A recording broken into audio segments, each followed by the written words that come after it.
All right, Park and Rec, Commission meeting. It is Thursday, June sixth, 2024. I'd like to call to order the meeting for today.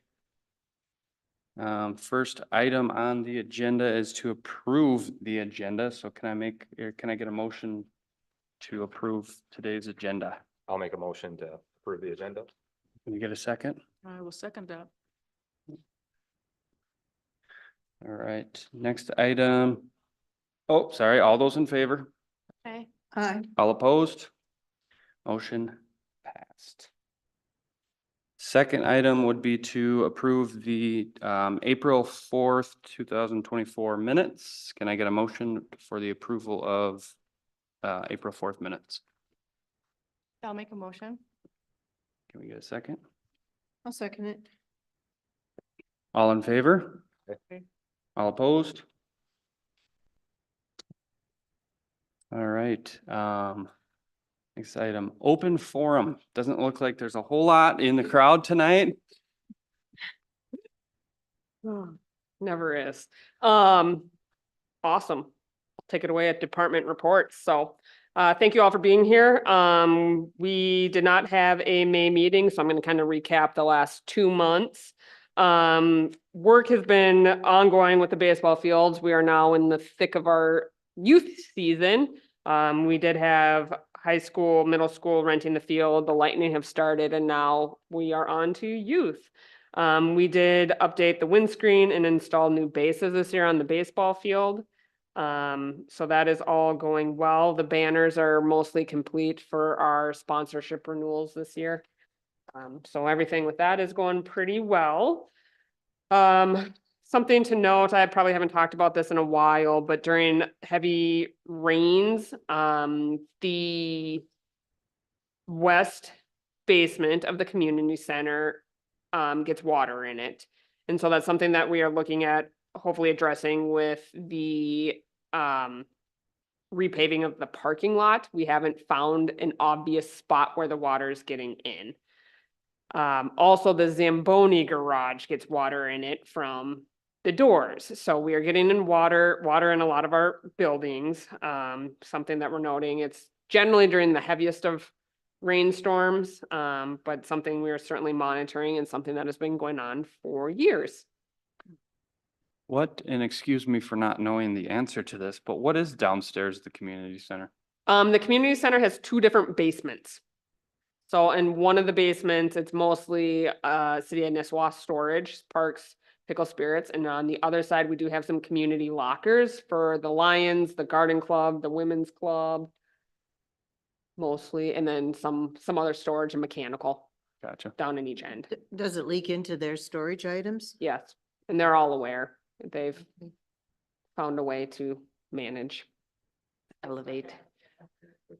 So yes, it's certainly far from ideal, but we've looked a couple of times and can't find the exact entry point if there is one or multiple. Is that the first year it's been leaking? No, it's Okay, so it's ongoing? correct. I think it's been leaking longer than I've been here. Oh, wow. So So when you say we'll fix it when we repave the parking lot, are you talking about our future park improvements or something that's the- planned? parking lot is, regardless of the park plan, is on schedule for the road bond. So the park plan is a consideration as we investigate the road bond, but the parking lot is ultimately coming due regardless of any park improvements. So we will be looking at it closer at that time if there's more we can do.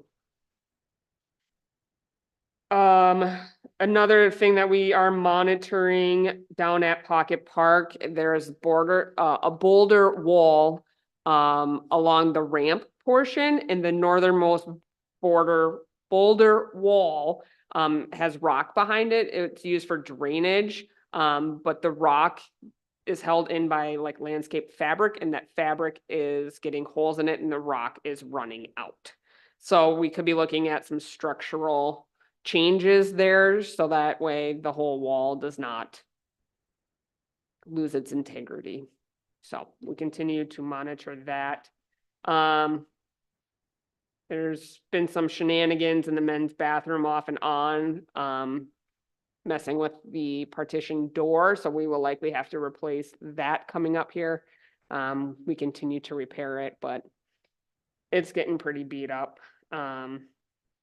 Every year I order new tables and chairs for the community center, so we've gotten those in and they're in circulation, as well as we replaced all of the pickleball nets this year. So we've done a lot of spring cleaning, tidying up, trying to get everything up to par and just monitoring some of these issues. Something pretty exciting down at Pocket Park. You may have seen some upgrades down there with the flowers. The chamber donated some money to the Nisswa Garden Club, and they have purchased planters and flowers, and they will be working on the maintenance of that over the summer. So that has always been a struggle for us. It's a very large space and we don't have much for staff time to dedicate there. So we finally gotten it to a place where the garden club feels they can do some upkeep. And it is looking pretty sharp. So, Yeah, I'd just like to say I was just down there and it looks really nice. yes. So, Such an improvement. Thank Big- you. big Chamber shout out. Garden Club. yeah, Yeah. big shout out to the chamber and the garden club for taking on that. It is not a small space. So, that's kind of maintenance and community center recreation wise. Like I said, we have T-ball and baseball going on. We had to cancel our June art class for lack of participation. We do have 2 more scheduled, one in July, one in August. So hopefully we can get enough to run those classes. And then we do have a new instructor for yoga this year. And so we are running a short yoga session. So that just started this week, and then we still have registration open for Safety Town and Nature Camp. So those will kind of be the last of the summer programs. And then we open fall registration in August. So lots going on there. Parks wise, the Gull Lake Trail, we just had the ribbon cutting ceremony today. So I'd say there's probably 15, 20 people that showed up for that have worked very hard on that for many years. So pretty cool to be in the home stretch of this, and the grant expires June 30th. So we're on like the final punch list. It's go time to finish up all those last details. So we're on a good trajectory to get that closed out. And then we will begin working on the next section. So if you guys remember, we have secured the funding for the CASA 77 section from Lower Roy Lake Road to the county line. So we will review those plans. They're done, but we'll review them, get ready for bidding over the winter, and then construct that next year. So then once that's complete, Nisswa's portion will be done.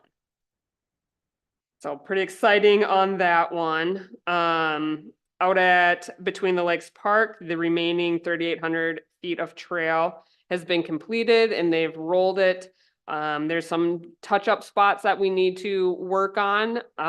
So it's looking really good out there, but it's going to be a labor of love ongoing to get it kind of where we want it and trim some more overgrown trees back. So that's looking good. They did start production of the vault toilet, and it's on track still for early July. So everything out there is doing really well. And then the pollinator garden, Sherry and Paula both went out there. I've spent a time out there kind of tidying it up, but I don't know if you guys had anything specific you guys wanted to talk about. Sherry, go ahead. Well, I have, I put somebody, I asked for some help, a person that knows a little bit about pollinating gardens. And she took a look at it and, she's gonna give us some advice on what to use as fillers. So there's some things that hadn't come up. So she's gonna get back to us this weekend to let us know what we can add to that garden. And then we'll plant that when we're all set. Yeah. But it's coming up pretty nice. Yeah, it looks pretty nice. I mean, we need to fill in Yeah, and we can buy native plants that are on the Minnesota landscape list at Landsbirds. Yeah, all Minnesota native plants. Mhm. yes, Mhm. yes. I'll say that northeast corner has been the hardest one so Yeah. far. That is the most sparse. You guys probably saw that out there, and that's where we tried to plant some others, but for some reason that side's been, And that's where the milkweed is, which you'd think would have come Yeah. up. But we are going to, I belong to the Lutheran Church of the Cross. And as you recall, that as part of that project, there were 3 gardens, the one at the church, the one here, and then the one at the elementary school. The one at the church has got some overgrown plants, and I'll touch back with the person there. They're going to give us, they're going to thin them out and they'll give us a few, including some milkweed to put in those sparse areas. awesome. Appreciate you guys looking at that and figuring out some solutions. Any other questions on the happenings?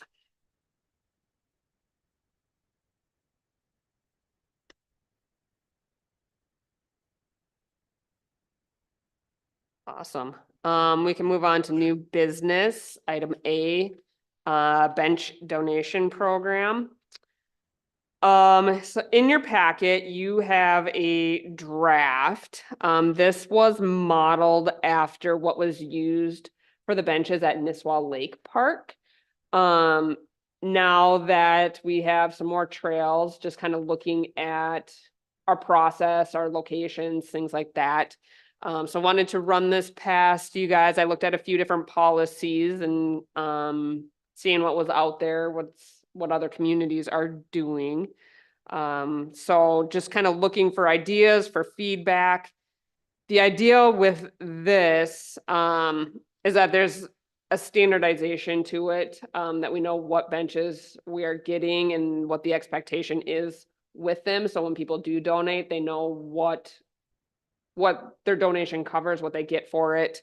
And then the idea is that you'd pick a location and or I should say you pick a park or something, and within that park, it's already identified where the benches are going. And so we're not just overrun and willy-nilly with locations, that there's an idea of where they're all gonna be placed. And then people can decide if they want to renew their donation or if they would like to release their location. That was the idea behind this one, but definitely looking for feedback, ideas, general thoughts. Do you have a certain amount of number of benches that you would like to see? I have not been accepting anything at Nisswa Lake Park, because I feel it's pretty full. So there would be kind of a standard, for however many miles of trail, a best practice for spacing of benches. There's some spots that are logical. So now that, especially between the lakes is being finished, can get out there and identify where those spots are. I imagine out there's a good half dozen, if, maybe 8 Okay. out there. And then obviously once we get into City Park and all of that, those spots will be identified. Looking at a downtown master plan, so that can tie in too of where we might want them downtown. Someone gave the idea of the cemetery, so just trying to work through some of this as we're kind of getting our areas updated. One thing I noticed on this, Amber, is there's no cost.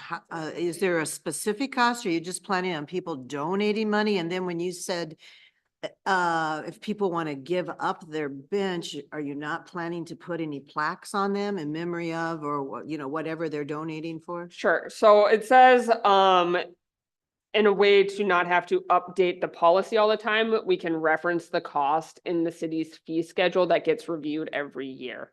So I'll say at Nisswa Lake Park, the cost of the bench donation was $1,500.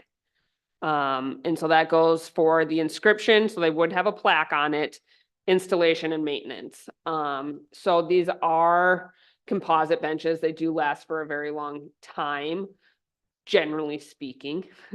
But the idea is that it'd be like for a 12-year period. And then at the end of 12 years, that donation is up. We're going to replace the bench. And if they would like to renew or their donation, they would at that time at the fee at that time. And then if new they bench would don't, you're be, gonna take the plaque off the bench? yes. The memorial plaque off the bench? No, it'd be a whole new bench. So like they can either make a new plaque and then get a new bench, because the benches aren't gonna last forever. And so at some point, the question is how long does the memorial bench last, right? At some point, it has to be replaced. And at that time, Take the spot. do they want that same spot? Do they want to update their information, or do they want to release it? And it can go to somebody else. If there's only 40 spots in all of Nisswa, how long do you have a preset number of spots? Do you get it forever? That's kind of the question. I guess I just assumed that when people have them, there's other reasons why they might want to put a bench there, but that when people put a memorial bench down, that they figure it's gonna be there forever, I guess. I mean, the bench will need to be replaced, obviously, but So then who pays for the bench at that I time? don't know, I guess I never thought about it that Yeah. far. We had a family Composite bench. benches, they and last a they, long uh, time. Yes, we had a family bench, and what they did when they had to replace it is they came back to the family and just asked, and they didn't want to renew, so there was a price to pay to get the bench back. For the family to have the bench. So the So family. you could got- give them we the bought bench. Yeah, okay, that's Yeah. cool. That's a good idea. Cause it wasn't in working condition anymore, so Yeah. we repaired it and now we have the bench. Oh, Yeah. oh, nice. Mm-hmm. Mm-hmm, okay. So maybe an idea for future. I think I would wanna see the price though. Like if Mhm. it's guiding me to another location, I might not even consider it. I don't know. Maybe but I see your point to. And maybe, I'm gonna jump in, but maybe there's something where you can say price subject to change. Sure, yeah. Yeah. Yeah, You know, for and sure. maybe if you put like a date, that this was revised in June of 24, that at least we can be like, I have an old flyer, I've had it for 6 years. Yeah. Obviously, that price is Right. not valid. But at least a approximate. Gives you an you know, idea. Yeah, just so they, as Lisa said, to give them an idea of what it's gonna cost.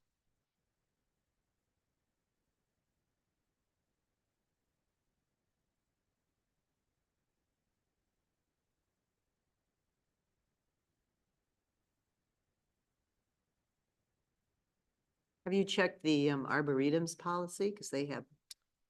I did not look at theirs, but I certainly can. I know Cross Lake, I looked at Cross Lakes and I looked at Duluth's.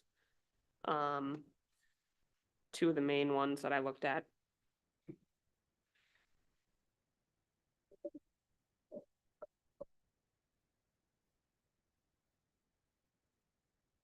Any other thoughts, ideas? Good idea. Yeah, I think outside of, I agree, I think having costs on there would be nice, but yeah, I think the rest looks really good. Mm-hmm. Me too. I'd have to look it up. I'm sure there is I was just some wondering if, warranty. like, the lifespan of the bench is 12 years, what's the warranty on it to maybe make them Yeah. go inside? I don't. What's my- Yeah.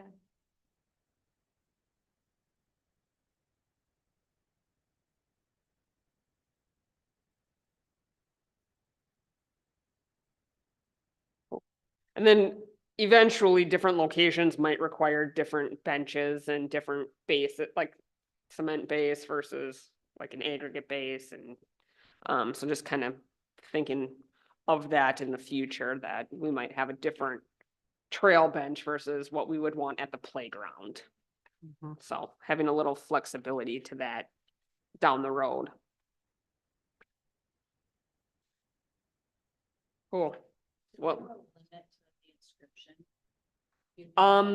Or do they just? I like saw mark that on it? Cross Lakes. They had a character count. I do not remember. I have done one since I've been here and it was my first month here. Okay.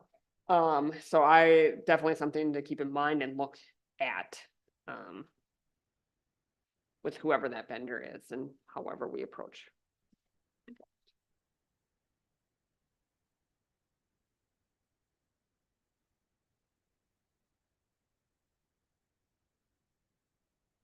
All right. Item B, the 2025 park budget.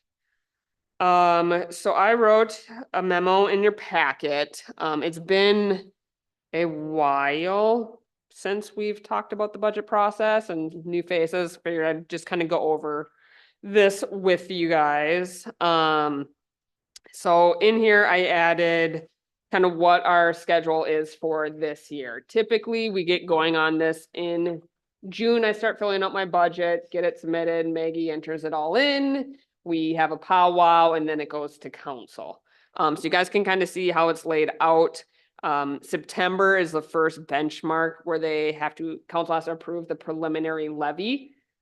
From there, it cannot go up, it can only go down. So what they approve in September is the highest amount that the community can levy. And so then there's, however we need to work through it from there, we do. So I oversee two budgets. The park and rec budget and the community center budget are separate. The community center budget is only for the community center. All of our staffing costs go under the parks budget.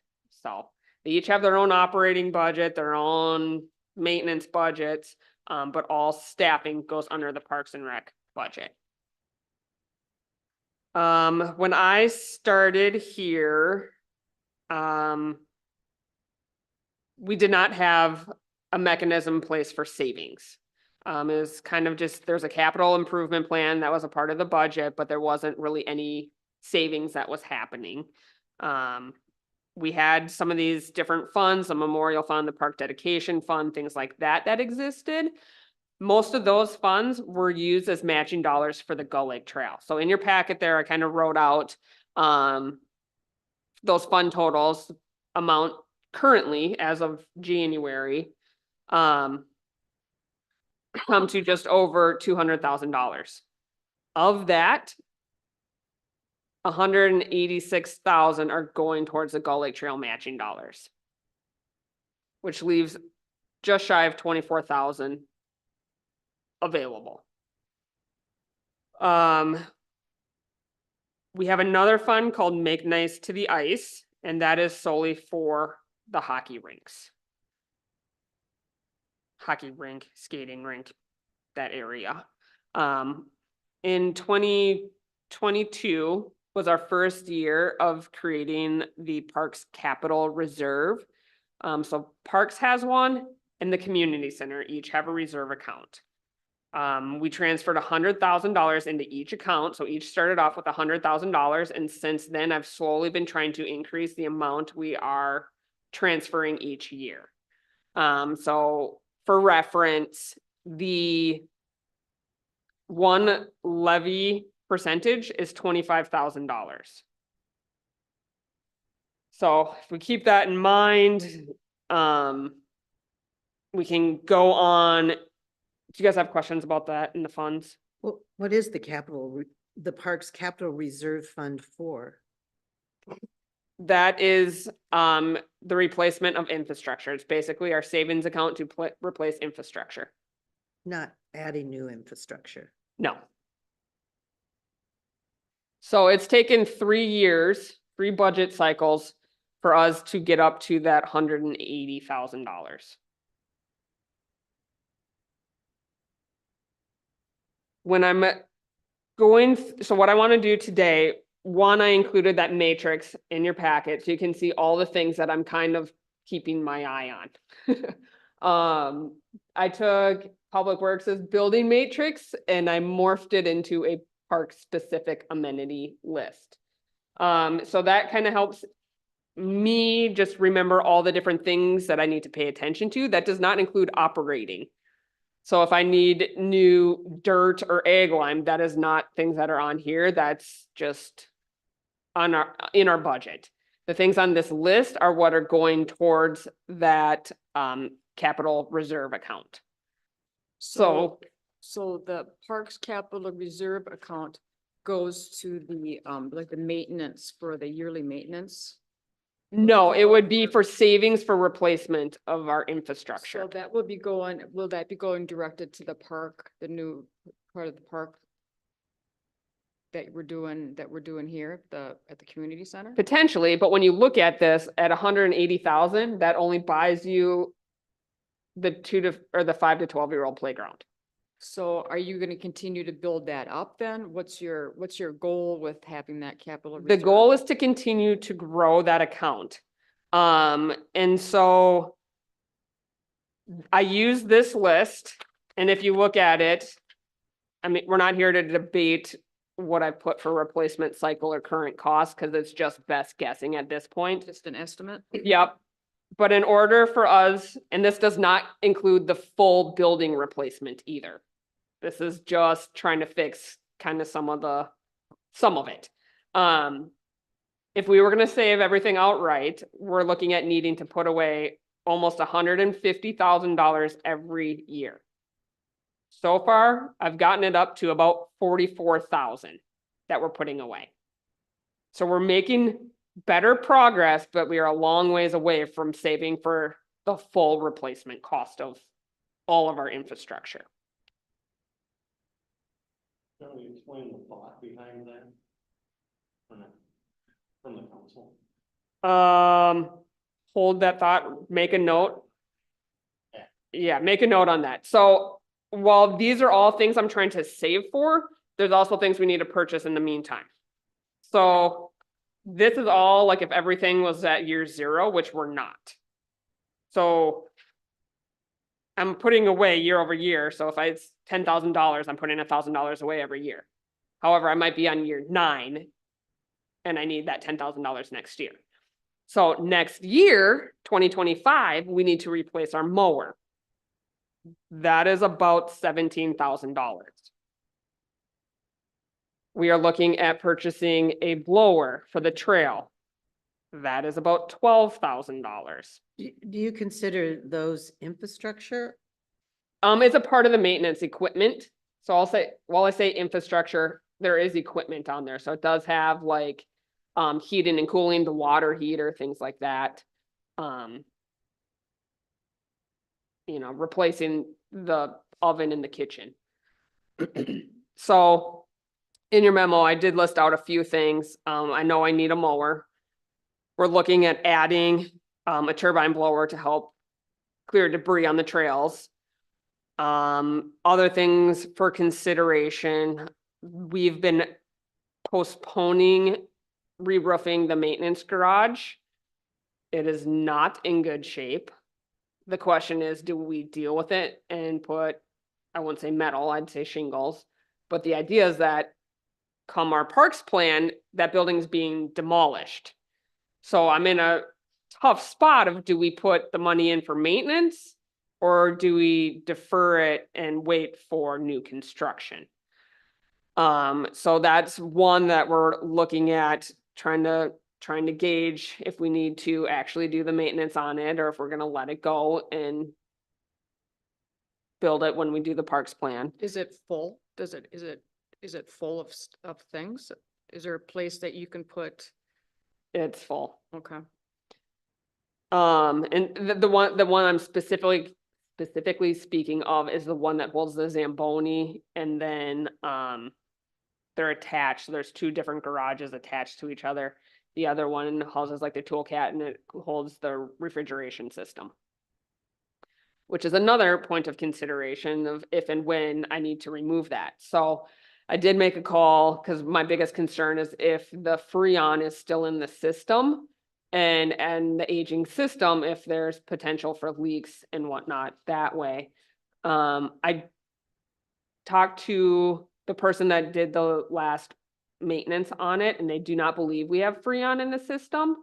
That would be the refrigeration coolant chemical. He believes we only have glycol in the system. So the last estimate that I received to remove all of that refrigeration equipment was 15,000. That was in 2021. So trying to just gauge if we need to pull that infrastructure out ahead of any park improvements. I do worry about I was mostly worried about the Freon still in the system. So that's good news that he doesn't think we have any. Cause I would not want that leaking. Looking at considering those structural issues at Pocket Park and what that might take to replace that retaining wall. As I told you before, we have Buckthorn down at Nisswa Lake Park. That was 4,500 for the one section. So just a lot of things in trying to determine what course of action we're gonna take and how immediate, especially on these things that have a different plan to do the maintenance in the interim. So on top of trying to save money, I'm trying to execute some of these needs as well. And then how that ties into council and how they approach the entirety of the city's budget, and what they're hearing from the community and levy and all that. They have tough decisions to make of what gets added and what doesn't. And so I'll say we have made great progress. We have a lot of things that need addressing. We continue to discuss staffing. We are short-staffed. And it is tough for us to keep up on everything we need to do. And so a lot of things aren't done to the level we may want them to be. Does that want adding a part-time staff, adding a full-time staff is a significant amount to the budget. So adding a full-time staff is almost 3% of the levy. So in thinking of all this stuff, I know I'm kind of unpacking a lot on you right now. Ultimately, I just want you guys to know how I kind of approach looking at some of this stuff, some of the things I'm debating, considering, monitoring, the process I kind of go through when I put it together to present it to city council. So here today, just definitely, if you guys have specific thoughts on things that you see that the Parks Department could improve on, things that we might need that would be helpful or help provide efficiencies, looking for that feedback. Anything regarding city park fundraising, that will be our next topic. I mean, you've kind of answered this with maybe the need of another part-time or full-time staff, but above and beyond this, I mean, do you feel like just your day-to-day operating budget like is feasible right now? Or are you working hard to just keep up with your operating costs and then all of a sudden you look at your projections, which I think was fantastic, visual, then you look at this and we're not able to keep up with future infrastructure, and then are you drowning also in just operating costs? I will say no. We've been able to, we run lean. We certainly run lean. It's not, there's not a lot of excess at the end of the year. But we are on a basic level, having our operating costs without too much worry. Sure. So I wouldn't say we're overly stressed in that. We can only do so much though, because we only have 2 staff. Yeah. So if we had more people, it would also probably allow us to do more as well.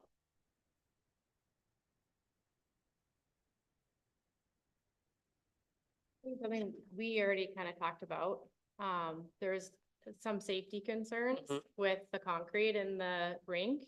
And I think that, kids playing in there, rollerblading in there, or people even walking in there, there's quite a few, issues that could cause a safety concern to me. Yes. I don't know how that gets fixed, but. I mean, brought this up before. I mean, in the grand scheme of things, I'm still somewhat new to the city of Nisswa, and we don't utilize hockey yet. or the rinks. And so I don't know how much it gets used, how popular it is. And this last year was obviously a terrible year for it. It didn't get used at all. I'm just thinking with the equipment on the tail end, does it need total, like, is it usable at all right now, the refrigerant and the cooling system? No, So we that's can- totally out of commission. Correct. Between that, new concrete, new boards, new maintenance sheds.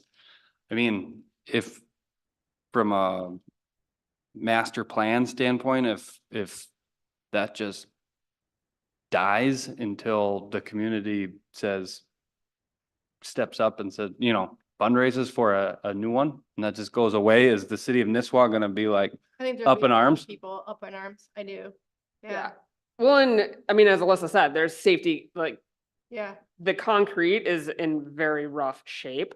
Once we flood it, it doesn't make for the best quality of ice. But once we get enough thickness, you're not gonna hit the concrete. Yeah. We already removed the skating rink boards last year due to safety. Right now, I think the next, biggest concern when it comes to the hockey season is the lighting. If we keep losing more bulbs, we're not gonna have enough light to play at night. In the summer, it is like the concrete's sloughing off and it's a hazard. There's some that are within the pickleball courts and there's others that prevent people from playing like roller hockey.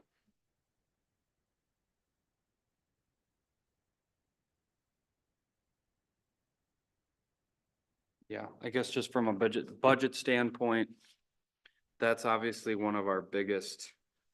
I think there are ways you can utilize that. That's not just hockey. You can have, farmers markets in there. You could have multiple different like resources that you could rent that out as well. It doesn't just have to be hockey. Like when you're looking at the new plan, you probably have weddings in there. You could have, so I mean, I think we have to think outside the box too.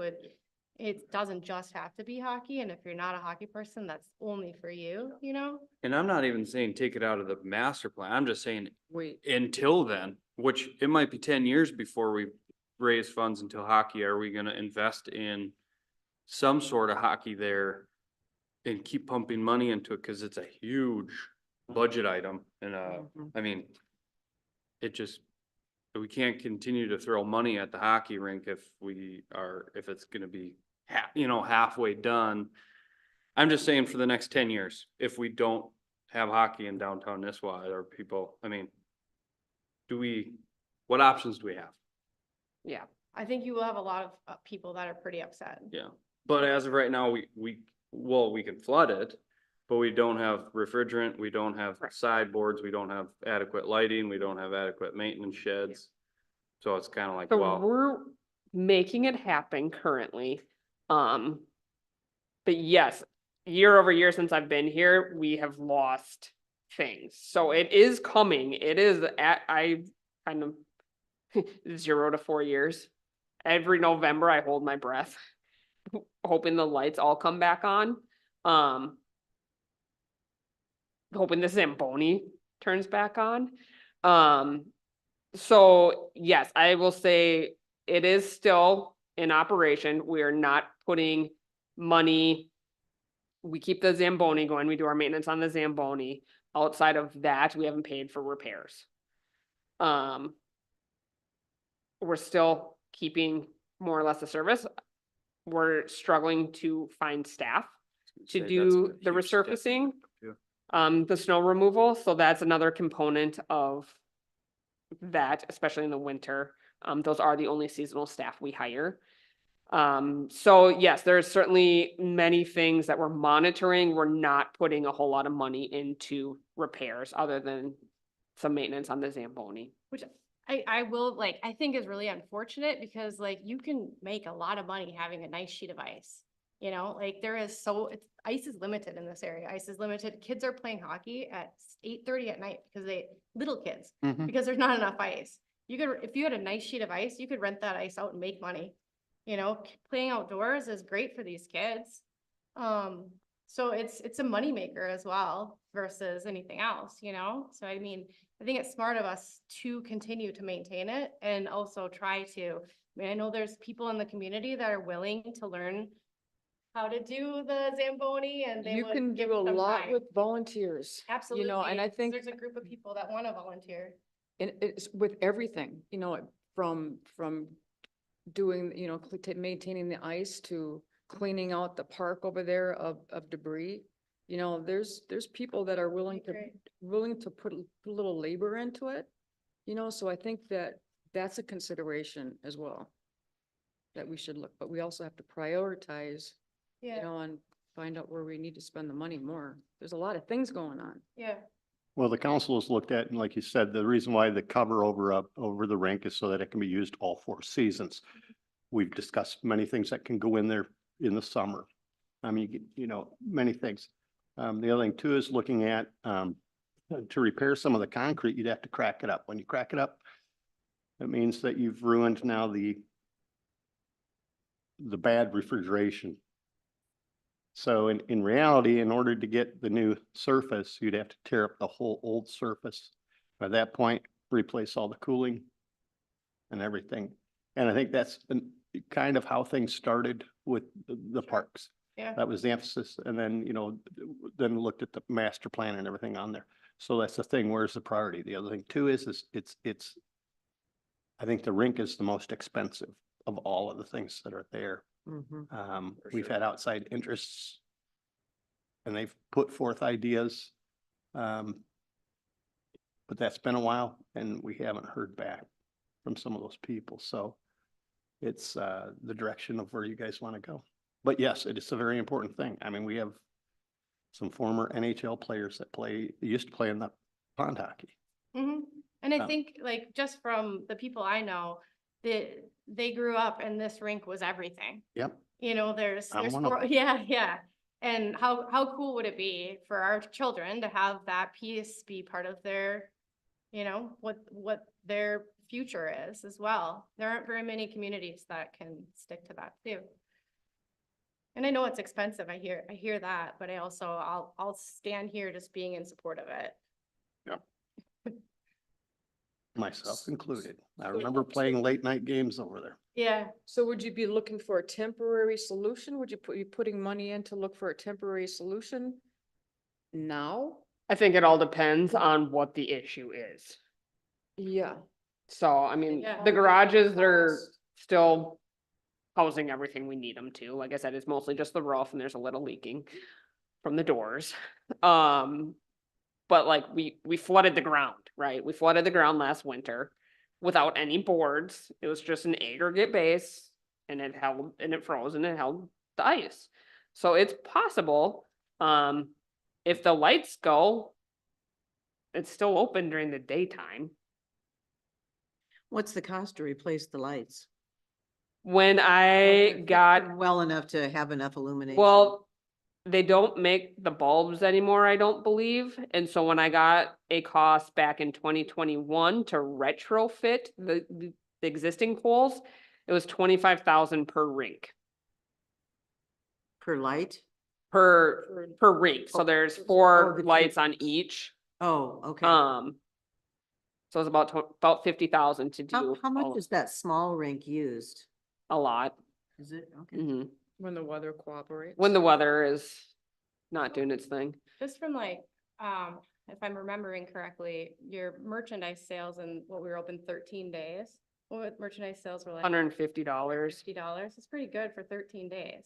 I'll say You those know? last 2 winters are, even though the weather has shut us down early, the last 2, Yeah, our sales and our usage were higher than what they've been previous years. So even with shorter seasons, the daily average and the daily sales were higher.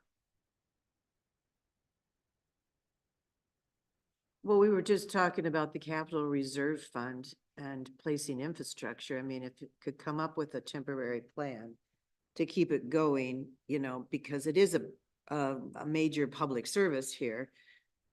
Could not some of those funds be used for that?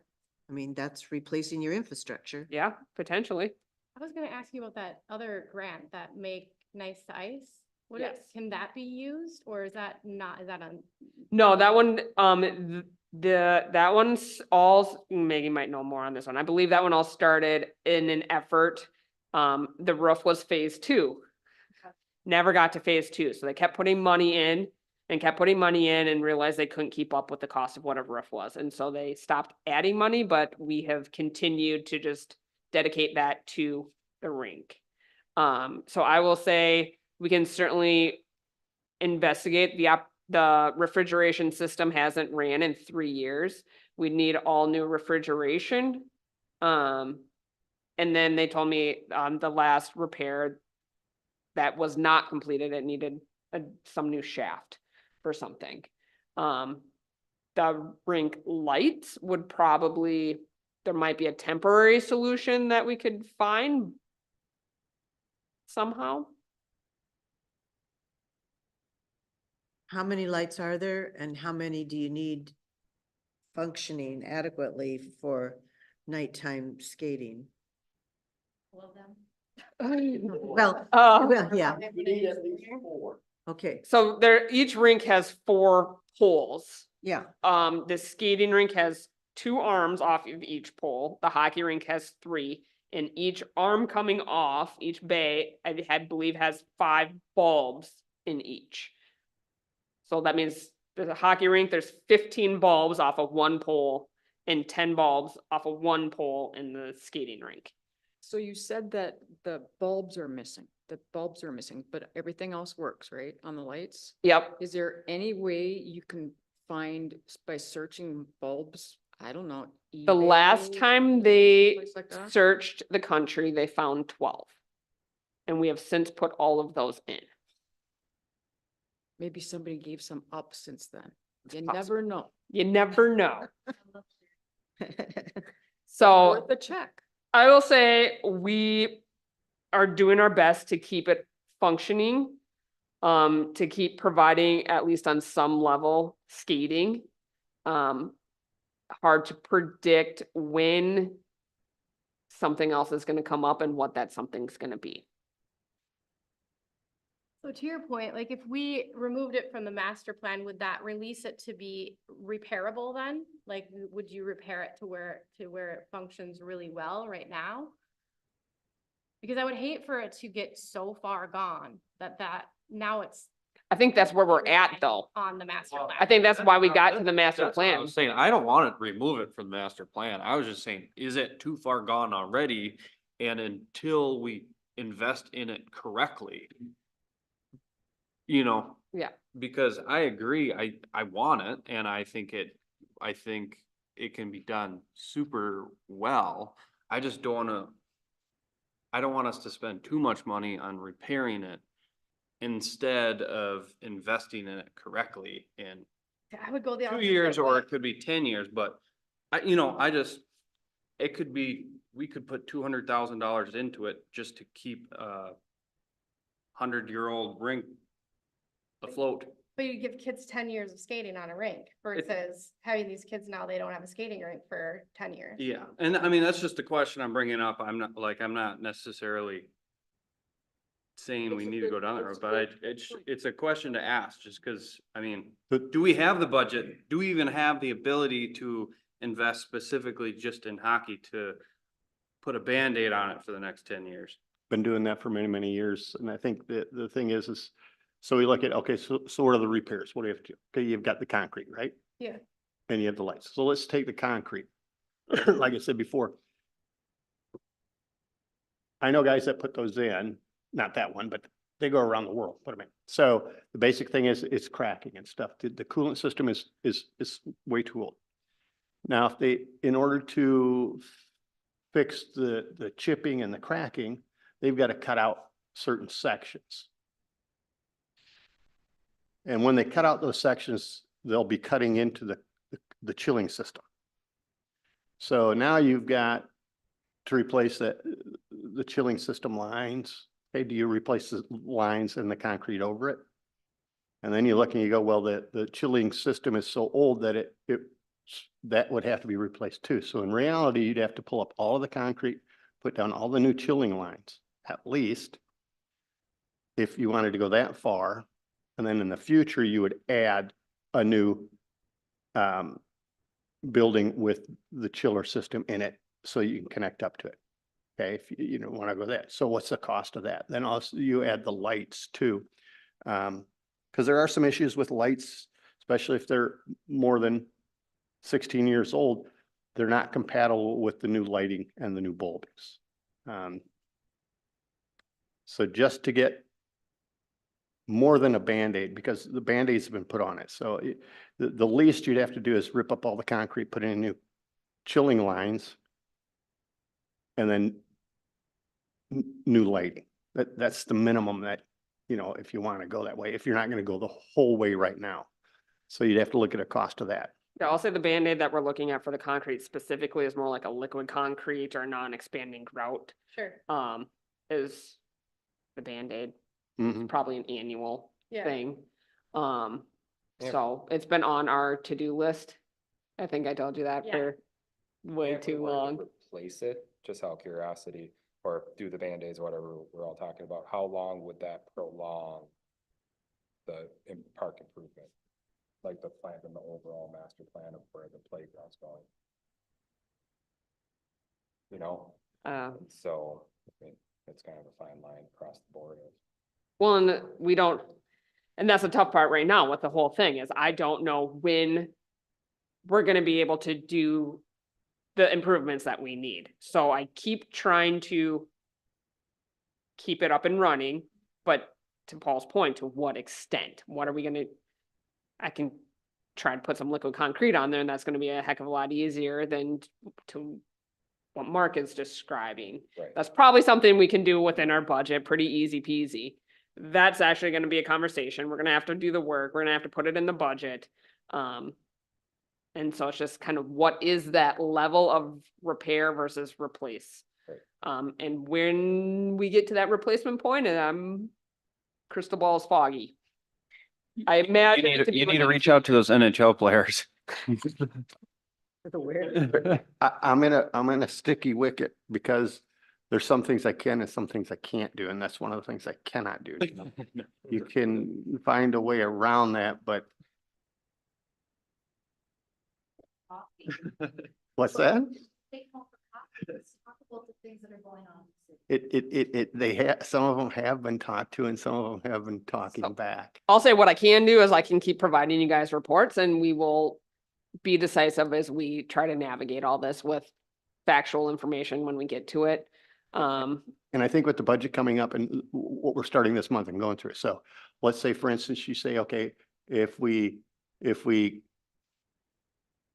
slim coat the rink, how much is that gonna cost?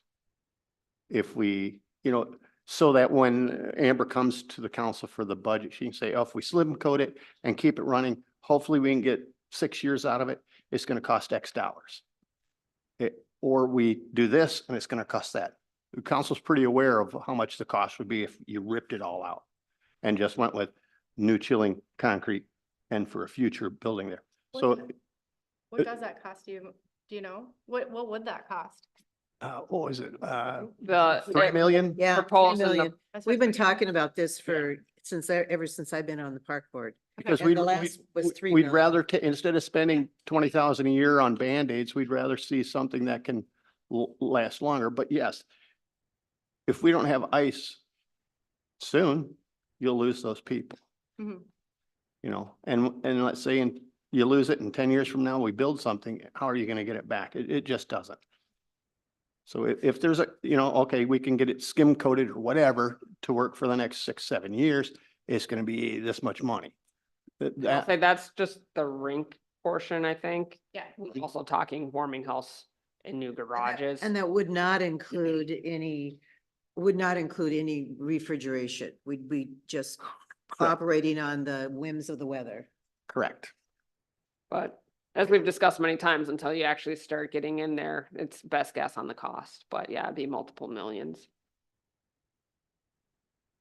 But if we were gonna do that, we also obviously need to address the lighting at the same time.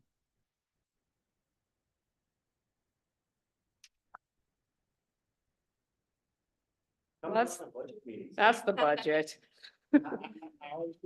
guy, because, you know, there's a lot of things the city needs. You know, it's not wants, it's needs. Yeah. Her budget is the leanest of all the city. That's why we started that, you know, putting monies aside or putting money so they can have it for use. But yeah, you come in, I feel like the meanie because it's like, well, want, need. And there Yeah. are some you can't make everybody happy. Sometimes you make everybody mad. No, We've just been talking about the fact that we do have these reserve funds that are supposedly for that purpose. Can't we, if we just would decide to do something, can't they be used for that? That's replacing. I will say they and certainly fixing- can. They do not refill very quickly. No, Well, I understand that, So, but that's it's like, just- you're gonna save for the future when you are not addressing your immediate needs. It's, But, or would you rather put this money towards matching dollars to a grant to get the next thing? I think you just need to prioritize, just like anything else, you know, you gotta prioritize. right. And that's, he is the biggest issue. And the playground is at its end of life as well. So two of our biggest things are coming due at the same time. So, if you guys think of anything more on this, certainly let me know. I will be preparing the budget here in June. Mostly it's operating, and then there's a couple capital accounts that I lump sum it all into. So certainly if you have other thoughts or ideas, let me know. Obviously, this is an ongoing conversation as needs arise. Anyone else final thoughts?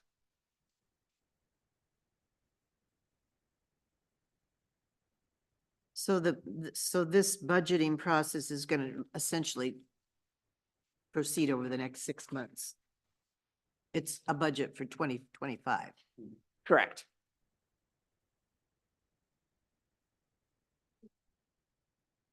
They're boring. All budget meetings are. There's tabs upon tabs in that spreadsheet. well, I mean, let's take last year's. Was it last year's where we were at 20% levy and we had to whittle that down to just under 10. Is the new big city purchase gonna affect the budget quite a bit this year? Didn't the city of Nisswa purchase quite a bit of land? Looking at it, there's negotiation, that won't affect the budget. You know, I'm just curious where that's at, cause that's, I know it hasn't been bought yet, but. We'll discuss that. Yeah, not for today. Layers upon layers, Paul. Okay, so these conversations are distinctly different, yet also very combined. So when we talk about the budget and how I approach our existing stuff, we also want to talk about what we're shooting for with the master plan and the fundraising efforts and what that might look like or what we might need to budget for. So you kind of have a hodgepodge of information here in your packet. May 10th, we had the fundraising event at the Pickle. So kudos to everyone that helped put that on. We did raise just over $4,000 that went into the Nisswa Enrichment Fund. As I've mentioned, we will continue to monitor that fund quarterly. So we began. You had the fundraising planner in your packet as well to show what we've done, what we're doing. So we'll review in July what the first 2 quarters were able to do to that account. We'll look at it quarterly after that. Also coincides with the budget, right? So we're seeing where we are. I can put that in my budget. Things to think about. Looking at some of the stuff, I gave you some information on pickleball and we will dive deeper into that shortly. Also want to let you know some updates. I've talked with the Nisswa Lions and there is a grant opportunity with Lions International for inclusive playgrounds. That is $100,000 grant. And from what I've gathered, we have to have our plans and everything ready to go. So the grant has to be pretty close to its final, or the planning has to be close to its final stages, ready for implementation. So I will continue to discuss with the Lions to see if that is a route that everybody wants to go and is feasible, as we navigate this process. One of the other funding mechanisms we have talked about is the local option sales tax that is done through legislation and through this last session. They did not do anything with that. There was no language, so the moratorium is still on through next year. So that's something that we continue to monitor. The city did engage the University of Minnesota Extension to just get some preliminary information. So if and when local sales tax comes back to being a possibility, we might have some tangible information to work with council and maybe how to pursue that if that is the route we want to go. So just a couple updates on a few different avenues there that are kind of all in the mix, outside of other things. I did give you that fundraising planning document to kind of show what we've done and what we're still going to do. And I gave you a pickleball cost sheet. I know talking through it with many people, what we have listed on our info sheets is that the projected cost we're guessing is about 420,000. And we have on there 63,000 for engineering services, about 15%. That is just a best guess based off some of the information HKGI had and kind of some standard engineering fees. And so in an effort to kind of get some more real-time costs, I did reach out to some other communities to see what their costs were. So in this document, you have from people that are currently bidding, just got their bids back and recently constructed. And so this document's not meant to be apples and apples. It's not a plug and play thing, but just an idea to get us thinking of just the different amenities, the different costs, with each amenity and what it might look like, what other communities are seeing, in their bidding and construction. So City Council has not approved any site plans, any further investigation into anything at this point. So this is an attempt to kind of get some of that information ahead of doing it ourselves, to just give you guys, the community, an idea of what other people are seeing for costs, and help us navigate our dialogue and trying to figure out maybe if there is something that we do want to put in the budget, helping with that fundraising timeline and what our goals are. So that's kind of the point of this conversation in general, is to maybe work on narrowing down our goals. And if there is something that you guys would maybe like me to see added to the budget for future improvements, park plan, not just dealing with the existing. So looking for feedback on specific methods to continue fundraising, any other strategies, ideas. I do want to thank Alyssa for giving me a couple contacts to reach out to for people that may be interested in helping in some capacity. So I encourage you guys to keep putting your feelers out there, keep going to have coffee with your friends. But for here today, looking at any recommendations, any ideas, and then trying to hone in on some of that fundraising goals. A long time ago, Go ahead. I was a long time ago, I don't remember when it was or who was here. But we did talk about the DNR outdoor rec grant. That's been kind of one of the biggest things we've thought could be applied for. That is a $350,000 grant. It's a 50% match. So if we had 350,000, you got 700,000 And that is in the spring. So it's usually last year was an April 1st deadline. That grant requires the site plans, the specs, a lot of that the engineering stuff. They need the plans to apply for that grant. In order to get all of that stuff done, we would have to start working on it now to apply for next year. That grant has a very small, it's basically one construction season window. Mhm. So if we applied in April, you get everything ready, you're gonna have to bid the project or however the city decides that we're gonna navigate this, whatever the project ends up being. And then you basically have a full season and then it expires June 30th the year after. So it's a pretty small window from getting the grant to completing the grant. So we do have to be project ready. They do require plans to be submitted. So thinking of our timeline and what our financial goals might be, keep that in mind. We also have to then put in for all of the planning portion of it. And that is not something that was budgeted for this year. So if that's something that some of our park funds have specific rules and you wouldn't be able to put park dedication fees towards engineering. Mhm. So not all of the money can go towards anything. But certainly the Parks Reserve is one that is more free in usage. So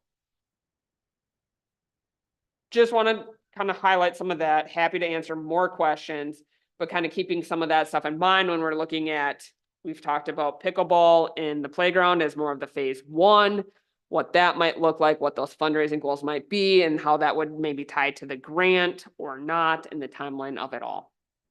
Could the engineering fee be taken from infrastructure? Potentially, yeah. Cause that's number one, right? You have to have the engineer before you do the plans. Well, they have to design that. They have to lay out the specs and Yeah. design it. Yeah, that would be. I think, we talk about fundraising, but it's also general. I feel we really need to decide, is phase 1 gonna be pickleball and the playground? What is phase 2 gonna be? What is phase 3 gonna be? Because we're out there asking people to donate, but we're not telling them, what are we gonna do? When are we gonna do it? How much is it gonna cost? And I'm hearing reluctance from people to donate because they don't know what they're donating to, or whether they're just donating to some nebulous fund that they don't have any idea when it's gonna materialize. So, I mean, I have an interest in seeing the pickleball courts funded, but broader than that, we need to really define, what are we going to work on first, and then let's fundraise for it and tell people how much it's going to cost. How are we going to raise the money? As you just said, that DNR grant is due in April, and we have to start planning for that now because it takes a while to do Yep. that. And I personally think that we can't depend on just personal donations to fund public parks. The city needs to make some sort of commitment to this, whether it comes from our dedicated funds or through the budget or whatever. And there are revenue generating opportunities, because cities of the Mission Lake Township, Cross Lake, Crosby, they all have revenue generating plans that they use for their pickleball courts. So even if the city was willing to put some money in, we can make that money back with revenue. Yeah, I think the tough cycle that we're in is we need engineering to be able to figure out what things are gonna cost, how we're gonna implement the park, how we're gonna phase it. Mhm. But the engineering costs are very significant. And we don't have the money for engineering costs, so we just keep kind of getting into this cycle of, okay, which direction we go. So the two things, well, and these are both easier said than done, but I do think if we can figure out how to find a fundraising committee, because there's only so much we can do. We can't be going out there and asking for money technically. If we had a committee, again, that's easier said than done, but if there's a committee, that's who we can be, bouncing ideas off of.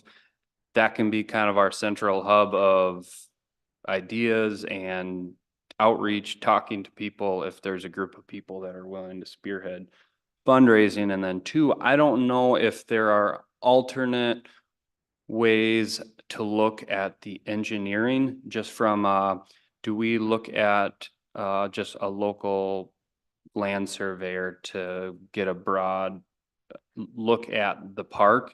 You know, just a survey of the park, get elevation drawings and start to piece it together that way? Do we look at different types of firms? Do we just get certain sections of the park engineered? You know, do we have options as far as engineering versus, oh, engineering costs are gonna be 7 to 12% of the project, which could be 700,000. I think that's what's hard right now, is to look at $700,000 for engineering costs, which sounds to be just standard, but that's a big number to get to in order to just start the you know, before we even see anything start. That's just to get a design. So it's like, okay, can we get a committee together, and what are our options or alternates for types of plans, engineering? Cause I know, like, just working at Cross Lake, TJ, two different situations, but I know, you know, he was able to kind of piecemeal together a lot of the community items. And I hate to say piecemeal, because you do have to look at it as a whole. It's a big park plan. But, you know, he was able to get the the pickleball courts in himself, contracting. And I don't want to put any of that on a 2-person staff. But, you know, I'm just throwing it out there as, do we have other options Sure. versus spending $700,000 on engineering costs? Or maybe do we, you know, are we able to spend $50,000 on engineering costs to get us this? And then we work with that engineering, and over the $10 million that we spend on this park, it amounts to 700, but we're able to at least, you know, get on the runway and at least take off with $50,000, and they're able to do this. I'll say last year, we kind of had some back and forth between the Parks Commission and City Council in different ways they wanted to approach this. This whole, do you fundraise and get the money before you do engineering? Do you do engineering before you get this? How much engineering do you do? How much money do you fundraise before you do that? And so there was definitely a different approach from what this committee was looking at versus City Council. City Council said fundraising first. I think we can approach it again this year and saying maybe we need to go this far on the engineering. Like you're saying, we don't need to go, I don't need the final plans, because look at the Gull Lake Trail. That took a lot of years and it evolved, right? So maybe there is some level that we can re-engage council with this year. We'd like to get to, you know, a 50%, a 40% of our plans. We want to get the area surveyed, get it laid out, whatever, some of those basic, check the utilities, and then, you know, if we need to check the soil, so we know what type of pickleball court base we want in. Can we as a committee make a recommendation to the council of what we want for phase 1? We know what is it we want to fundraise for? And engineer for, as you said. And yes, I realize that in Cross Lake and also in Crosby, they had a very strong citizen initiative that helped raise money, and their business communities, you know, they gave a significant amount of money towards that project too. But again, I mean, we have to define what's phase 1? Is it gonna be the playgrounds and pickleball courts, or is it gonna be something else? you know, but let's define it and then just get going instead of Absolutely. Yeah. spinning our wheels. Yeah, So- it seems like every month that we come here, we're going through almost the same things, you know? And We we've, haven't made any progress since then. and we've generally stated that phase one is the playground and pickleball court. We haven't defined how much money is gonna Well, trigger Have we anything. officially done that? Because it seemed to me, have we? Yes, in the meeting, it was, phases, priorities like that. And Because- Well, and I after, think we've said it as that is our phase one. However, we're not going to discourage anyone who's interested in putting money towards hockey.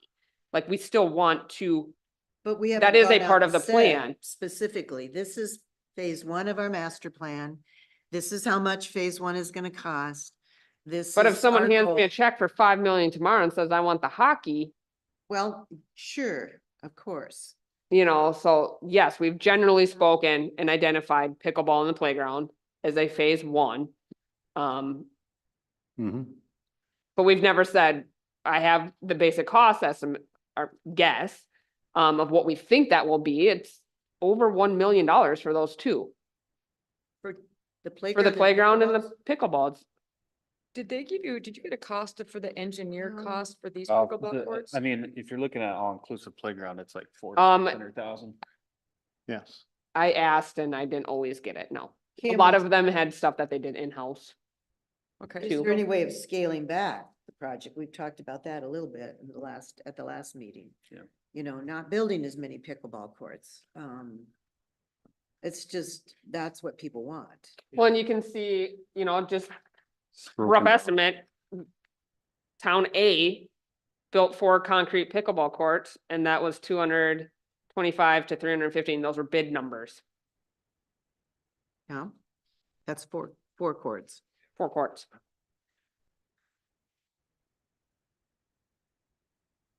So So yes, what we is- certainly can scale it back, and that's what we're here. We're here to have that hard conversation, and to dial this in. We've generally said phase one is pickleball and playground. How much money are we trying to get in order to achieve phase one? I feel like we haven't I mean, we've been in discussion about this for a long time, but there hasn't been like massive fundraising of like efforts. But I feel like scaling back, it's too early to scale back right now, because we don't even know what our projected Costs. goal is. So if you look at the DNR grant, that's a $350, That's their $1,000 grant. Is that their maximum? yeah. Oh, okay. So is that the goal? And then you have $700,000, which is still $300,000 to $500,000 short of completing our estimated. Yeah, I think that is a reasonable goal. I think our two goals, yeah, get to $350,000 and have some sort of engineered plan to get us to phase one. So By, 350,000. by whenever we need to have that submitted to the DNR. So trying And you could to, also, I don't know when that Lions grant, it's a rolling grant. it is. Yeah. okay. Yeah, and I wanna say, and there's a Kiwanis grant for inclusive playgrounds too, that's pretty sizable. I think that's $75,000. So can't guarantee either of these, but, I think those would be two reasonable goals. By the spring, have the plans needed for phase one and to have $350,000. So raise $350,000 by the community and the city. The 350,000, so what would that match have to be? 350,000? Yeah, so to max out the grant, it would be, the grant is $350,000, so you'd need $350,000 to match, and that would max the grant out. So the total would be 700,000. correct. Yeah, Plus maybe a Lions grant or a Kiwanis grant, and so we'd be, Right. maybe pushing that 800,000 to 900,000. what I hear when, in talking with people in the community is they want it. Are they gonna be a part of a committee? That's another question. But are they expected to fund all of that? Or is the city willing to say, whatever we don't raise, that the city would make the difference up? I mean, you know, they want to know exactly how it's gonna work. They don't want some nebulous information. Let's say, for instance, you say, okay, you come to the city and say, we need to raise $700,000. People will give to it. And will you make up the difference? Okay, so now I'd ask you that question, Paula. You're sitting on the council. Yeah. We need to raise $700,000. We're gonna have some fundraising. We're gonna bring some money. You don't know how much. No, Will you, the city, make up the rest? Now, let's say the city a said match, that's what we're asked, that's what I'm suggesting. to match the 350,000 or to match what's raised. To if we submitted a grant for $350,000, we'd have to have a match of $350,000. Let's just say fundraising brought in $200,000, but we need a $350,000 match. Mhm. Would the city match, would the city make up the difference, the 150,000? I mean, people understand you're gonna apply for something, but that doesn't guarantee that you're gonna get it. Right. You know, that you have to go on the premise that you are, and there's probably a pretty good chance we would. How about, So- sorry, no, keep going, sorry. So I'm just thinking about different mechanisms to assure people that if they make a donation now, and I do believe that people would come forward and make significant donations if they had more specifics about it. Can I ask what, because significant is subjective. So what's Thousands. significant to one is not others. So you're talking Well, like True, 4-digit, 5-digit, well, not five. 3-digit. Well, So it's just I a don't know. relative. I don't know. Term. Yes, you're right. Significant is subjective, very subjective. But, you know, several thousand here, several thousand there, several thousand here. All adds up. Would the city ever entertain if you could create some sort of buyback, basically, what you were saying before? We know that there's a way to make money with these pickleball courts. Would they entertain potentially looking at, okay, we could poll the Alone. other, yeah, we could poll the other communities and say, they're making X amount per year. If we build these pickleball courts, we will bring in X amount for the city, but we need to build the pickleball courts in order. So kind of semi-loanish. Don't forget it takes a person to operate that. Yes. And then I think what Cross Lake, and Paul, maybe you know something about this, their revenue is generally being put towards their future maintenance. Sure. So I think it's covering their maintenance Okay. costs going forward. They're different communities. Yeah. Who knows what this, Well, we don't have an they're planning to operation add set more up yet. courts Yeah. there. Just out of Yeah. curiosity, if that would be a way to like show, you know, Mhm. these actually will bring the community money. And well, with Cross Lake, they have a benefit of having the use of the community center right there and have the staff right there at the community center. So they're able to monitor the courts that way where, I mean, City Hall's here, but that's different than running the staff. Isn't there an app though that you can sign up and pay? Yeah, that's the way Mission Yeah. operates. You have to pay $50 a year in order to use the courts. Mhm. And then there's an app and you sign up for your time in the app. There's a nationwide app for that. Yeah. Yeah, it's a nationwide app, but it's Is it dialed anywhere? into the specific location. Yeah, and that I don't know. I just know Cross Lake, if you wanted to rent paddles or you wanted to pay for an individual use of the pickleball courts, you can just stop in right there at City Hall. Or not City Hall, the community center, grab your paddles and then the courts are right there. Yeah, but their fee structure in Cross Lake is you pay a yearly membership. And then you are allowed, you can play anytime between, I don't know, is it 7 AM and 1 o'clock? But after 1 o'clock, it's open totally to the public. You don't have to be a member. I think there's a lot that has yet to be decided on operation of the courts. Yeah. And so that's definitely getting ahead. There is certainly opportunity as a revenue stream, but we haven't worked through any of those details. Does anyone know if Cross Lake or Cuyuna, if it was, pledges or if it was already money secured? So I went and looked at the DNR grant, and the reason I asked this is you score higher with the already committed dollars. Mhm. And so if there's pledges, we might have a better idea of the ballpark we're talking about, because significant is different to everybody. And if we have a pledge and we have a better idea of what those numbers are, versus like, there's people that are gonna do, just the more we can dial this in, if there's businesses that are willing to pledge X amount of dollars. And, there's always things like naming rights and court sponsors, but if we're gonna reduce the scale and I've already sold that many courts, then you get a conundrum there. So just, I don't know if anyone knows if it was already money in hand or pledges. Well, it just feels like we're in a catch-22 right now. We want to build it, but we're not, telling people what we're gonna build, and we want to put the cart before the horse, and it's, So Paul proposed, the goal is $350,000. And then I think I try and put in money into the budget, readdress the conversation with city council this year about getting some of that engineering, those site plans going, because we need that for the grant. And I can use the grant criteria as a starting place for what we're gonna investigate, because that's what we're gonna need for the grant.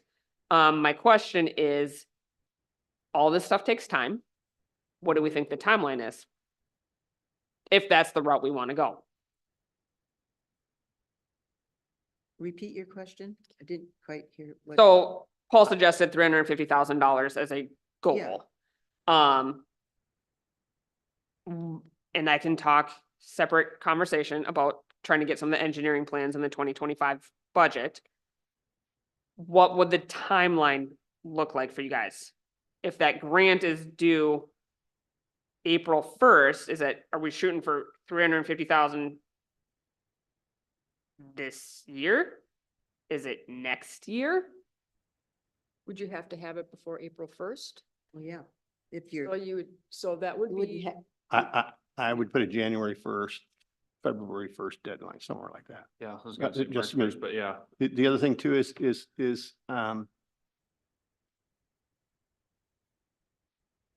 if you were to come to the council and say, okay, we have this grant of $350,000, it's a matching, and will you cover what we can't bring in there? Okay, I'm just saying. Pretty sure that'll be shot down. Because that could be $330,000. It could be, it's the unknown. Well, Okay, it but, is now, yeah. but let's say you put out to everybody and say, we need to raise $350,000 by here, okay?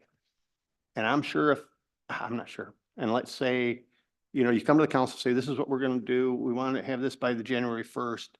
And if we're short somewhat, would you,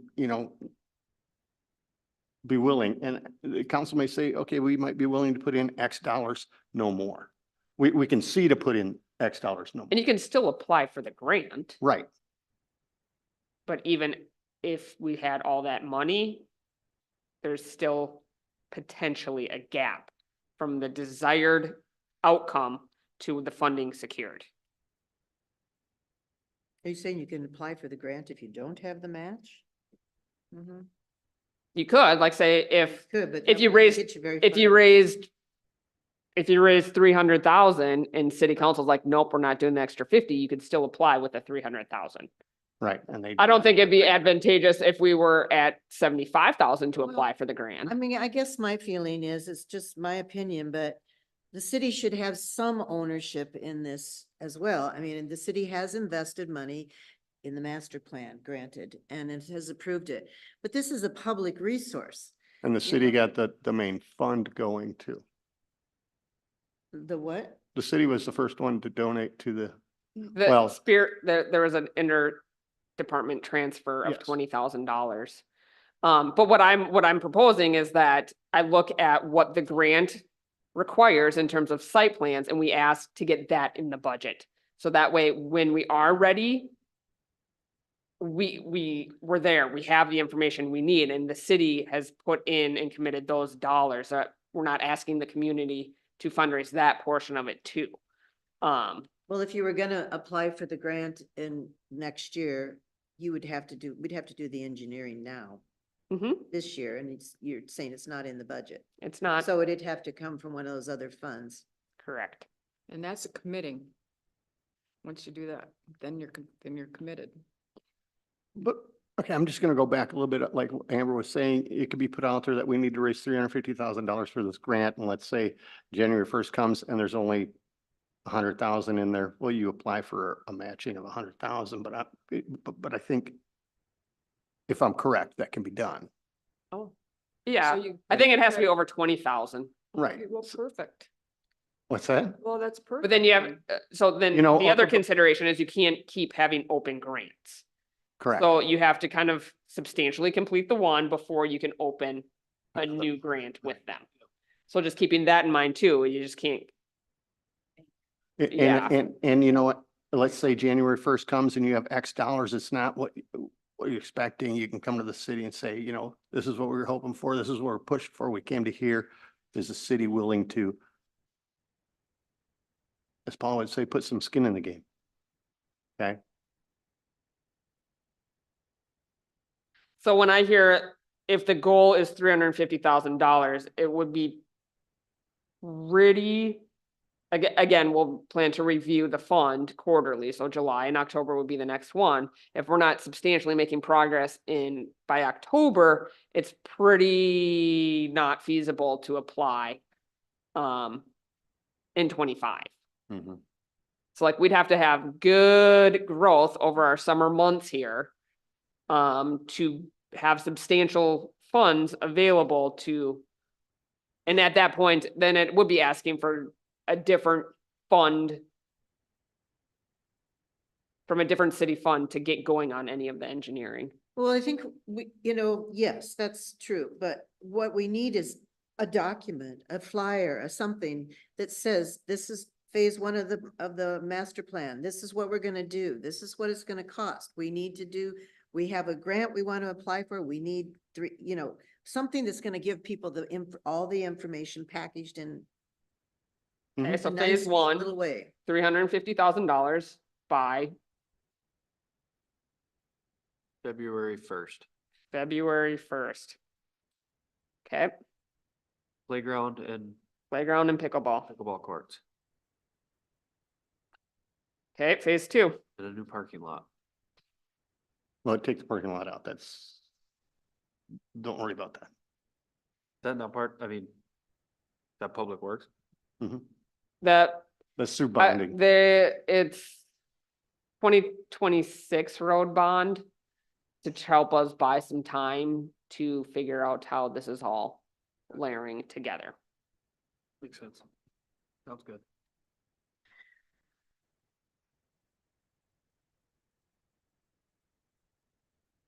Can you write up something that's, we can look at that, we're gonna need some fundraising Mhm. materials. So we have phase one goal 300,000 by February 1st, 2025 for the playground and pickleball. Mhm. Estimated cost is about 1.1 million. So if we're short, what are we not gonna do? Or you say, Question. That's where the scaling back comes in. Yeah. So at what point do we trigger scaling back? Well, February I mean, 1st? would we have to scale back the whole project or just build, scale back for, a short period of time, like, don't build the tennis courts yet, but build the other 6 courts or build 4 courts and then build the tennis courts. Well, this is later. just to apply for the grant, right? So like what Yeah. we apply for, I mean, if we got But- plans done by February 1st and funding, we still end up might be short, but we still have to understand if we're gonna get the DNR grant, we gotta understand if we got the Lions grant or the Kiwanis grant, before we can make a decision on scaling back, so. And then at what point where it's that might going. trigger something with the DNR because As you're you not s- completing the project as proposed. I was gonna correct? say, as you said earlier, you have to complete it within. Yep. So you'd have, if we didn't have enough money, we'd have to scale back. But we'd have to build something if we got the grant. Yeah, I mean, yeah, would it scale back to phase one, part A? Yeah. Pickleball courts or. A1. Or you can list it, phase one is pickleball. Look at the Gull Lake courts in Trail. there. This is how much they're there, and that's what it's needed for there. There's nothing wrong with piecing it together like they did in Cross Lake. You know, it just, the puzzles will fit together. You know? So, some communities have a lot of good fundraisers, others don't. Some Yeah. have willing fundraisers, others don't. Been doing it for 30 years. But again, that's what, I mean. And that's the big thing. That was the Nobody- success nobody there. wants to be on a fundraising committee, I shouldn't say that, but it's hard to get people to want to be on a fundraising committee, but I think that's the difference between really taking off and having these conversations. Buttering. You know, once a month. And good fundraisers know people that like to take out the checkbook. Okay, so what's phase two? Yeah, So, that's phase two. That's an art in and of itself. That's phase one, $350,000 by February 1st, 2025 for the playground and pickleball courts with an estimated cost of 1.1 million. What's phase two? I think phase two would be like the plaza space, upgrade to like upgrading, other amenities as far as benches, canopies, and just start laying out. But you still need $225,000 to build this. So we're $225,000 short, even if you get Kiwanis and you get the Lions. So it's not that we still are short. Yeah, I mean, yes, we'd be pushing 800,000, 900,000, but there would still be a gap in there where we'd still be fundraising. And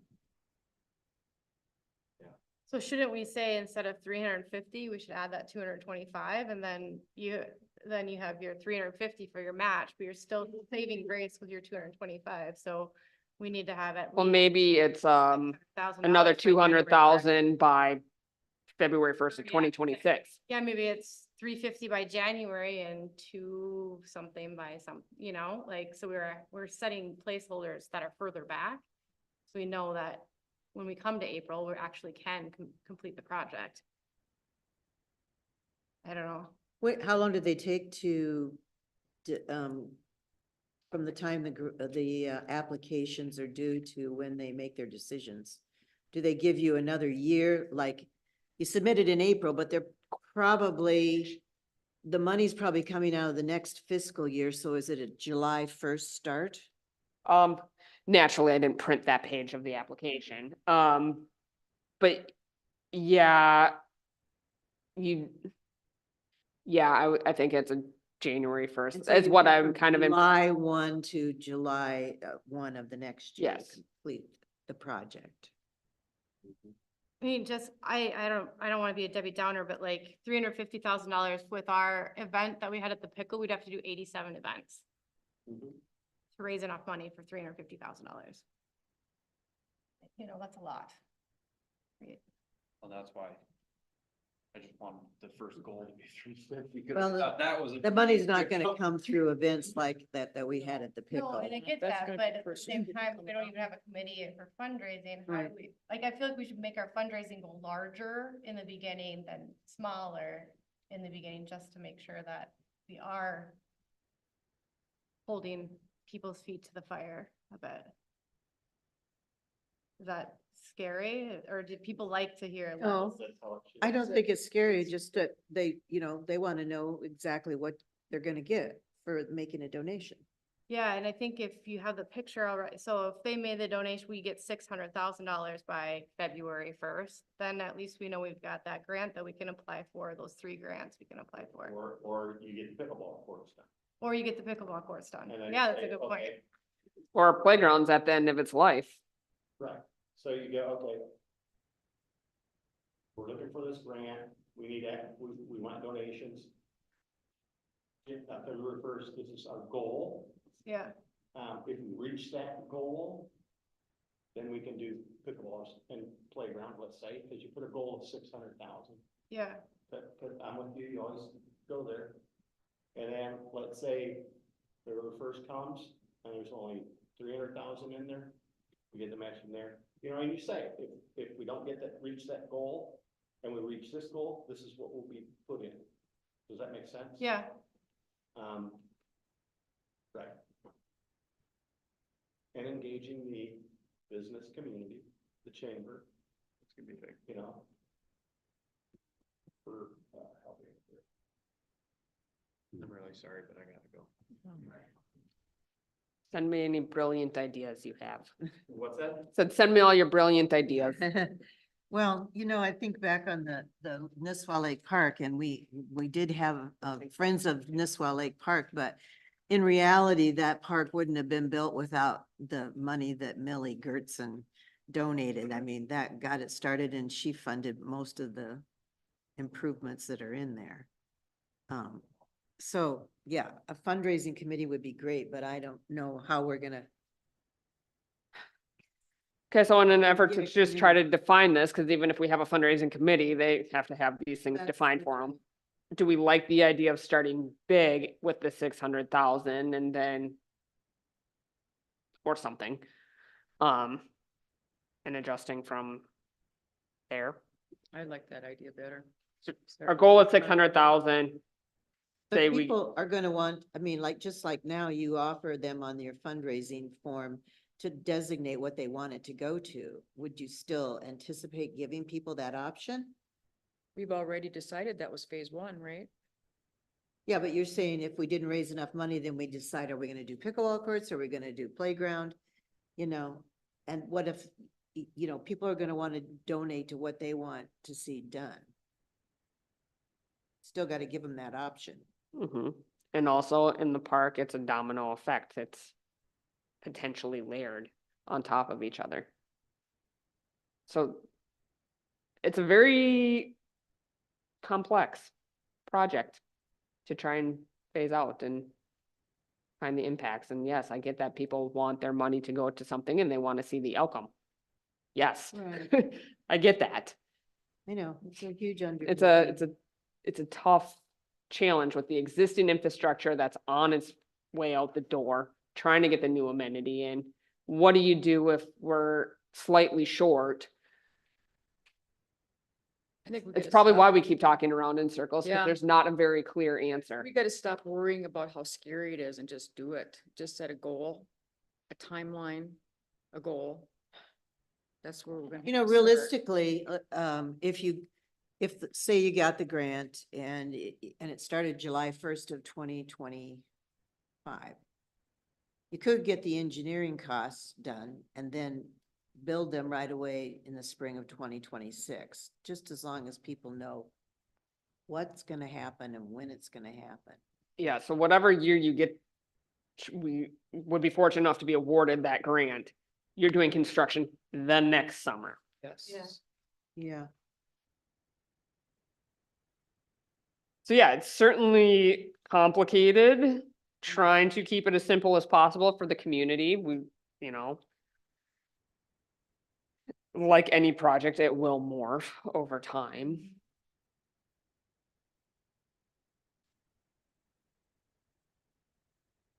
I do get asked, about where the like taxes. You know, when we're talking about the project, it's like, well, my taxes should be going to this. I do get asked that a lot. Absolutely. Yep, That's why. I and your said- taxes go to this, and we're still not even at, But I Baseline. think a lot of people have seen the increase in the last few years, and I think that people are starting to ask too, so that's another. I certainly, like, the budget process is fascinating Yeah. to learn just what everything costs and where all of the taxpayer dollars go. So on a general level, like, it's super important to understand Yeah. all that in the different departments and, but yeah, the taxpayers' dollars, like, it feels like a lot and it only goes so far because everything's very expensive. And we have a high demand on our infrastructure. There's a high use on it. the seasonal That are impact. not tax-paying. The seasonal tax-paying impact residents. is certainly real, the tourism, The which we nature of this need, the community needs, but it does stress the infrastructure. I think it'd be interesting to at least have a piece of that in the fundraising conversation at some point too, just. Mhm. Yeah, I agree. Okay, so do we want to shoot for higher on a goal?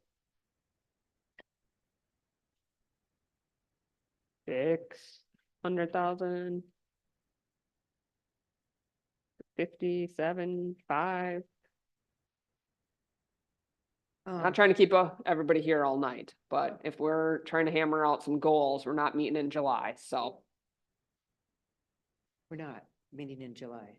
Oh, it's on the 4th of July, isn't it?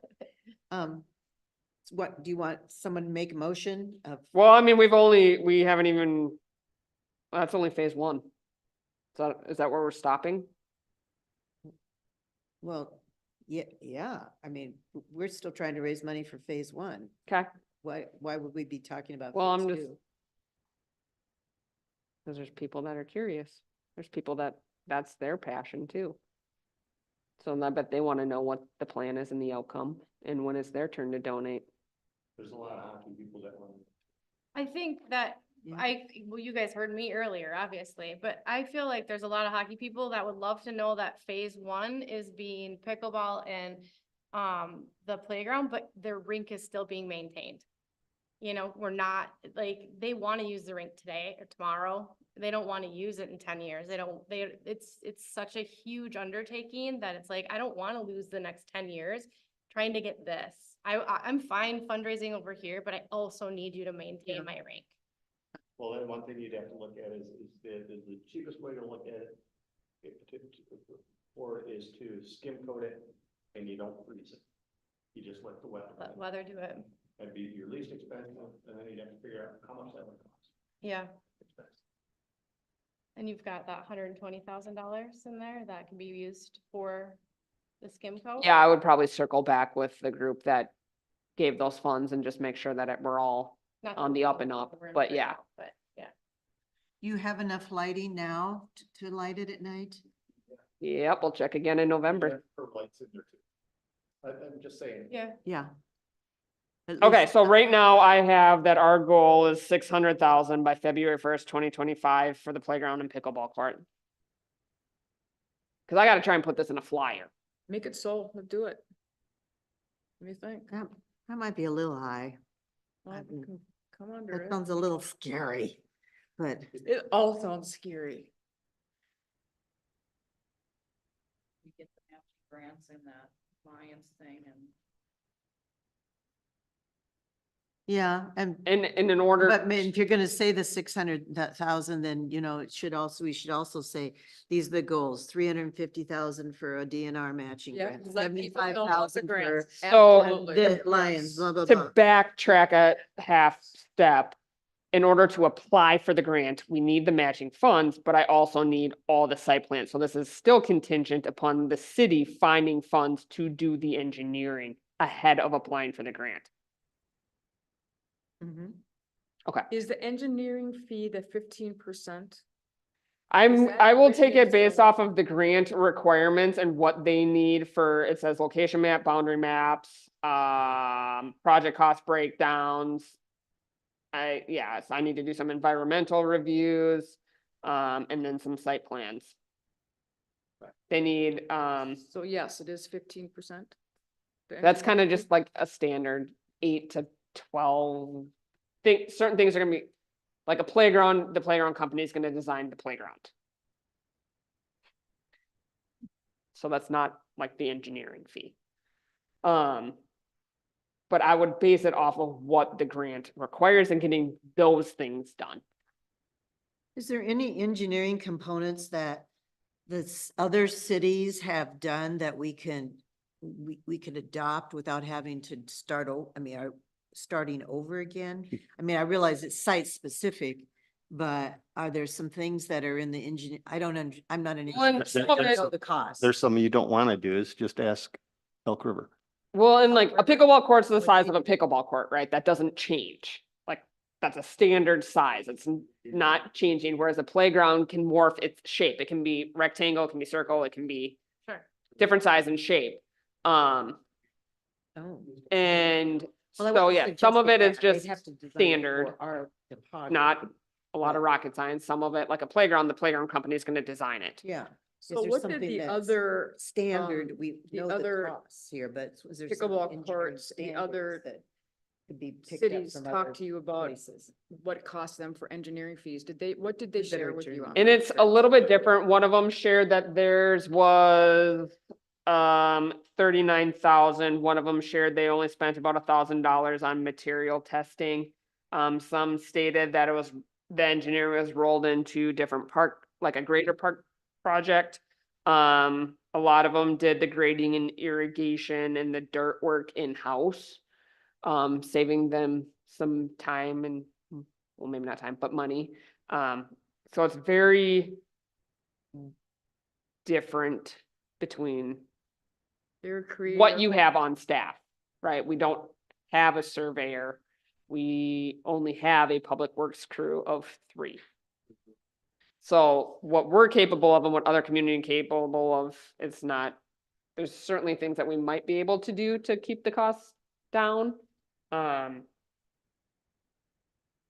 yes, kind of a general rule is like 8 to 12% on engineering, and some of it might be over once we get into things like the warming house and the rink, and some of it's gonna be under when we're talking about like the playground.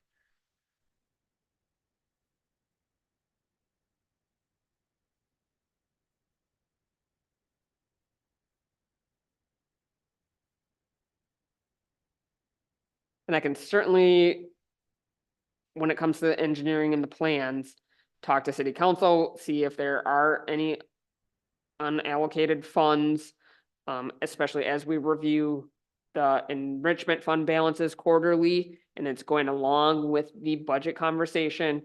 And if they want to go the route of, asking Woodseth to put together a proposal, like, that would probably be a next step. Or to some of Paul's suggestions of a land survey and things of that nature. there's other But options. really going off of what the grant requires, I would recommend is our first step. And we can see what that proposal actually costs.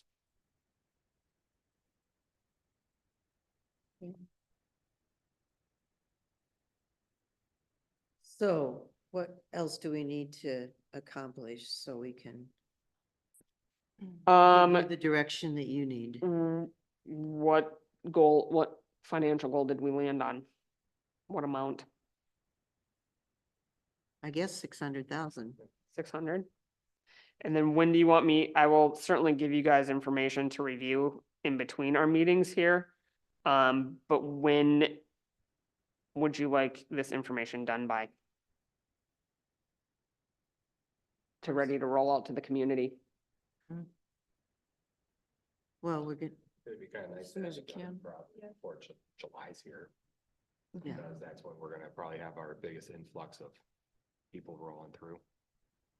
Gonna have them for 2 months. I do think it's a good idea though to show, like, if we get here for the grant, 350 for the grant, kind of show the metrics Oh, of yeah, how the yes. growth is. How do you guys propose getting this out to the community?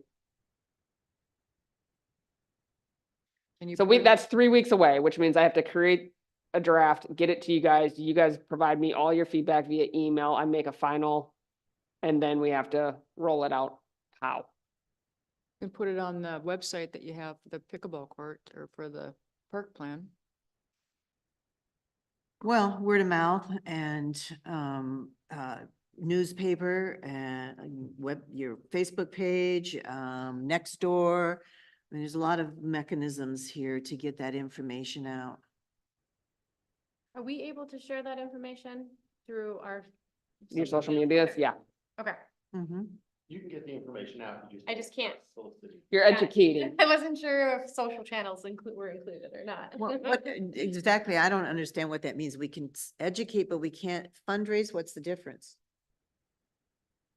Passive versus active.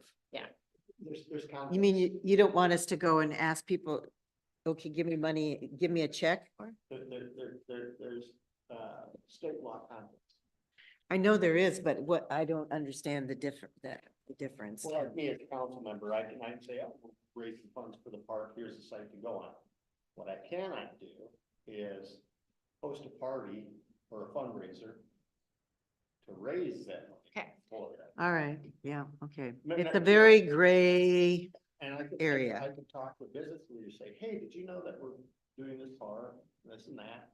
You know, they're looking at, you should go talk to. but we can't take whatever she's gonna put together at a flyer and hand it out to people? That's educating. Mhm. Education, yes, We can. Yeah, okay. Mhm. yes.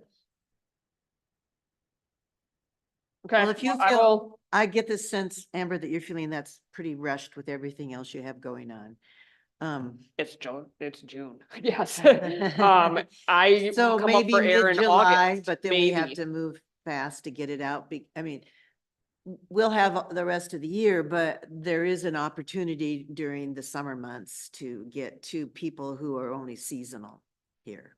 Correct. No, and someone could actually be sitting during Freedom Days on a corner, Sure, absolutely. walking through the crowd, handing out flyers. Well, with how many people come to the Freedom Day Parade? 10,000 people? We could have a float in the parade with pickleball players. There- That's actually not a bad idea. No, it's a good idea. Yeah, that's a good idea. Might be a little late on it. Oh, That's true. You'd have to work fast on that. could we be a walk-on? You could put a big flag out there and have two people walk through it. Ask her what can be done. I'm pretty sure they got all the floats say they can, and probably too many, they may have to scale back. We'll see. Okay, I will put a draft together, and look for your feedback via email. And I will also, add some of the engineering plan stuff to my dialogue with the budget. So anyone else have any other feedback, ideas, comments?